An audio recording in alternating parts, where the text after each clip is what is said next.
할렐루야, 주님 이름으로 환영하고 축복합니다. 동탄예수교회 이용진 목사입니다. 하나님의 사랑하심과 자비가 여러분들의 삶에 넘치기를 간절히 소망합니다. 오늘 함께 여러분과 생각해 볼 내용은 소위 씨 뿌리는 비유입니다. 씨 뿌리는 비유는 특별히 마태복음 13장과 누가복음 8장에 등장하는데 그 내용이 비슷한 것처럼 보이나 그 정황은 조금 다릅니다. 어떤 비유인지 여러분 잘 아시죠? 어떤 농부가 봄이 되어서 씨를 뿌리러 파종하러 나갔습니다. 요즘도 봄이니까 농부들이 씨를 뿌리겠죠. 그 농부가 씨를 뿌릴 때에 씨를 심는 게 아니라 씨를 뿌린다는 사실을 우리가 주의해서 보아야 됩니다. 팔레스타인 농부들은 씨를 심는 게 아니라 씨를 뿌렸습니다. 그래서 어떤 씨는 길가에 떨어지고 어떤 씨는 돌짝밭에 떨어지며 또 어떤 씨는 가시나무 떨기 아래에 떨어지고 또 어떤 씨는 좋은 밭에 떨어졌습니다. 그래서 길가에 떨어진 씨는 그 씨가 뿌리를 내리지 못해서 가만히 있다가 새가 와서 먹어버렸고, 돌짝밭에 떨어진 씨는 뿌리가 있지만 흙이 얕아서 뿌리를 내릴 수가 없어가지고 해가 뜨자 곧 타서 죽어버렸고, 가시떨기 아래 떨어진 씨는 그 가시떨기가 그 기운을 막아서 죽어버렸습니다. 세 번 다 그 파종이 실패로 끝났죠. 그러나 마지막에 좋은 땅에 떨어진 씨가 그 모든 손해를 다 갚고도 회복하고도 남을 만큼의 큰 열매를 얻었다는 그런 의미입니다. 그런데 마태복음 13장에 이 씨 뿌리는 비유가 중요한 것이, 왜냐하면 예수님께서 이 비유를 말씀하시면서 제목을 말씀해 주셨다는 사실입니다. 여러분, 이 비유가 해석하기가 쉽지가 않습니다. 이 비유는 대부분 천국의 비유이기 때문에 그렇습니다.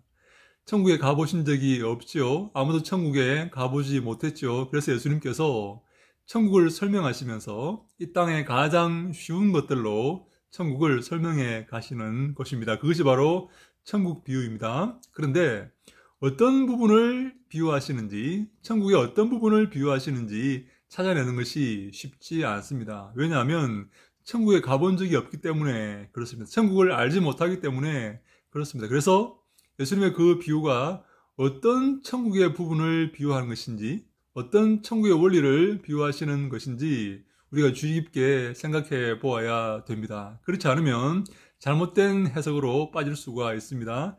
이단들이 좋아하는 것이 바로 천국의 비유죠. 그래서 비유풀이라고 하면서 그 비유를, 천국의 비유를 지들 마음대로 그렇게 풀이하는 것입니다. 우리는 이 예수님의 천국의 비유를 잘 풀이하여서 예수님께서 천국의 어떤 부분, 어떤 원리를 설명하시는지를 잘 알아야 하는 것입니다. 그런데 예수님께서 친절하게도 그 비유의 제목을 말씀해 주시는 경우가 있습니다. 특별히 마태복음 13장에 나오는 그 비유를 예수님은 씨 뿌리는 비유다, 그렇게 말씀을 하십니다.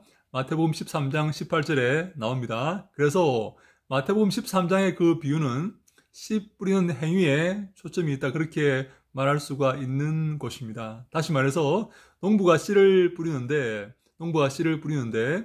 파종의 실패에도 불구하고 포기하지 않고 낙심하지 않고 끝까지 그 파종을 하여서 결국 많은 열매를 맺는다, 그런 의미로 받아들여야 되는 것입니다. 사랑하는 여러분, 우리가 복음의 씨를 뿌리지 않습니까?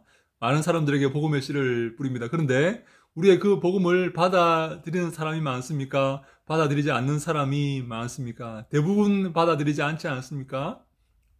그래도 우리는 낙심해서는 안 됩니다. 낭망해서는 안 됩니다. 계속 뿌려야 됩니다.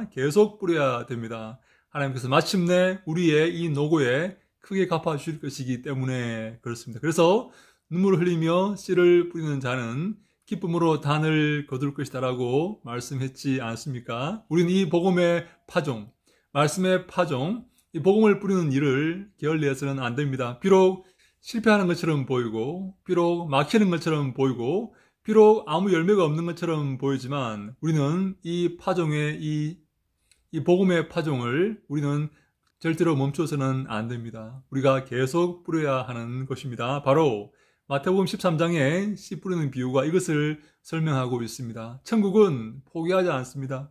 계속 뿌립니다. 결국 승리하게 될 것입니다. 어떠한 실패와 어떠한 고난과 어떠한 어려움에도 불구하고 결국 하나님은 승리하시게 될 것입니다. 우리가 그 열매를 먹게 될 것입니다. 하나님은 우리에게 그 일을 맡기시고 결국 승리하게 하실 것입니다. 이것이 바로 마태복음 13장에 씨 뿌리는 비유가 주는 교훈이다. 그렇게 말씀을 드릴 수가 있습니다. 사랑하는 여러분, 열심히 씨를 뿌리시기 바랍니다. 낙심하지 마시기 바랍니다. 포기하지 마시기 바랍니다. 내 말씀을 아무도 듣지 않고 내 복음의 선포를 아무도 귀담아 듣지 않고 주의를 기울이지 않는다 할지라도 그것을 포기해서는 안 됩니다. 하나님은 반드시 여러분의 그 수고와 노고에 응답해 주실 것입니다. 여러분들의 그 수고가 눈물을 흘리며 뿌리는 그 수고가 반드시 열매를 맺게 될 것입니다. 이것이 바로 마태복음 13장에 씨 뿌리는 비유의 교훈이다. 그렇게 말씀을 드릴 수가 있습니다. 그런데 누가복음 8장의 이 비유, 거의 비슷한 비유이죠. 이 비유는 조금 맥락이 다릅니다. 누가복음 8장 1절부터 3절 사이에 어떤 내용이 나오는가 하면 예수의 복음을 전해들은 여인들이 자신의 소유로 예수 그리스도의 일행을 섬겼더라 하는 내용이 나옵니다. 예수의 복음을 듣고 예수님 말씀을 듣고 회개하고 구원받은 그 성도들이 변화를 받아서 자기의 소유로 자기의 재산으로 예수님의 일행을 섬겼더라 하는 그런 내용이 등장합니다. 그리고 씨 뿌리는 비유가 등장하는 것입니다. 그래서 누가복음 8장에 나오는 이 비유를 네 가지 밭의 비유이다 그렇게 설명할 수가 있습니다. 예수님께서 말씀을 하셨습니다. 그런데 어떤 사람의 마음은 길가 같은 그런 딱딱한 마음입니다. 그래서 예수님 말씀이 열매를 맺지 못합니다. 예수님께서 씨를 뿌렸습니다. 어떤 사람의 마음은 돌짝밭 같은 그런 마음이고 또 어떤 사람의 마음은 가시밭 같은 그런 마음입니다. 그런데 어떤 사람의 마음은 옥토 같아서 예수님의 그 말씀이 열매를 맺게 되어서 그 사람이 예수를 섬겼더라 라고 설명하고 있는 것이죠. 그래서 어떤 교훈입니까? 옥토 같은 마음을 갖자. 주님이 기뻐하시는 마음을 가져서 열매를 맺어서 하나님께 영광 돌리자. 하나님을 섬기자. 예수 그리스도를 섬기자. 예수 그리스도의 영광을 위해서 남은 인생을 살아가자 하는 그러한 교훈이 될 수가 있는 것이죠. 마태복음 13장은 씨를 뿌리는 데 초점이 있다면 누가복음 8장은 네 가지 밭에 초점이 있다. 그래서 좋은 밭을 가지자. 좋은 마음밭을 가지자. 그래서 많은 열매를 맺어서 하나님께 돌려드리자. 하나님께 영광 돌리자 하는데 초점이 있다. 그렇게 볼 수가 있는 것입니다. 그래서 마태복음 13장을 설교할 때는 혹은 공부할 때는 혹은 나눌 때는 씨 뿌리는 데 초점을 두고 나누고 설교하고 누가복음 8장을 공부하거나 설교할 때는 좋은 마음밭을 가지자. 옥토 같은 마음을 가져서 열매를 많이 맺어서 주님께 돌려드리자. 주님을 섬기고 교회를 섬기자. 주님께 영광 돌리는 삶을 살자. 그렇게 이해를 해야 되는 것입니다. 여러분 어렵습니까? 그렇지 않죠? 저는 개인적으로 이것을 구분해서 설교해야 된다고 생각을 합니다. 왜냐하면 마태복음 13장에 마태가 기록한 그 내용은, 그 기사는 성령께서 마태에게 감동하시기를 씨 뿌리는 데 초점을 두고 기록하라고 그렇게 감동하셨고, 누가복음 8장의 그 기록은 누가에게 감동하시기를 네 가지 밭의 비유이다, 네 가지 밭에 초점이 담겨있는 그러한 기사이다라고 성령께서 감동을 하셨기 때문에 그렇게 기록되었다라고 보는 것입니다. 그래서 성령의 감동대로 설교를 해야지, 성령의 감동대로 말씀을 나누어야지 성령께서 역사하시는 것입니다. 그래서 성령께서 잘 역사하시도록 그 말씀을 그 본의의 그 맥락에 맞게 설교하고 나누고 그렇게 공부해야 된다. 그렇게 말씀을 드리는 것입니다. 사랑하는 여러분, 어렵습니까?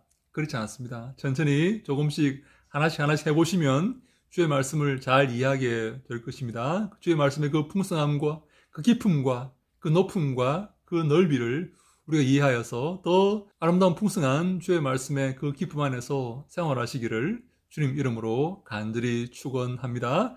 주의 말씀이 내 마음에 떨어질 때 우리는 많은 열매를 맺어야 됩니다. 길가 같은 그런 돌짝박 같은 그런 가시덤불 같은 그런 마음을 가져서는 안 됩니다. 우리도 옥토 같은 마음을 가져서 주의 말씀을 내 마음에 받아들이고 그것을 많은 열매로 보답해 드려야 됩니다. 그것이 주님이 기뻐하시는 아름다운 일입니다. 누가복음 8장에 의하면 말입니다. 또한 우리는 주의 말씀을 선포할 때 낙심하지 말아야 됩니다. 낭망하지 말아야 됩니다. 내 말을 아무도 듣지 않는다 할지라도, 내 말에 아무도 반응하지 않는다 할지라도 걱정하지 말고 낙심하지 말고 주께서 명령하신 그대로 계속해서 뿌려야 됩니다. 눈물 흘리면서 뿌려야 됩니다. 반드시 열매가 찾아올 것입니다. 반드시 내 수고에 주님께서 응답하여 주실 것입니다. 이라해서 주님께 영광 돌리며 주님이 기뻐하시는 삶을 살아가는 우리 모두가 다 될 수 있기를 예수님 이름으로 간절히 축원합니다. 이 말씀을 듣고 주의 말씀을 한 번 더 기억하고 한 번 더 살펴보며 그 말씀을 통해 은혜 받고자 애쓰고 노력하는 모든 성도들에게 하나님의 사랑과 은혜가 있기를 간절히 축원합니다. 할렐루야! 샬롬!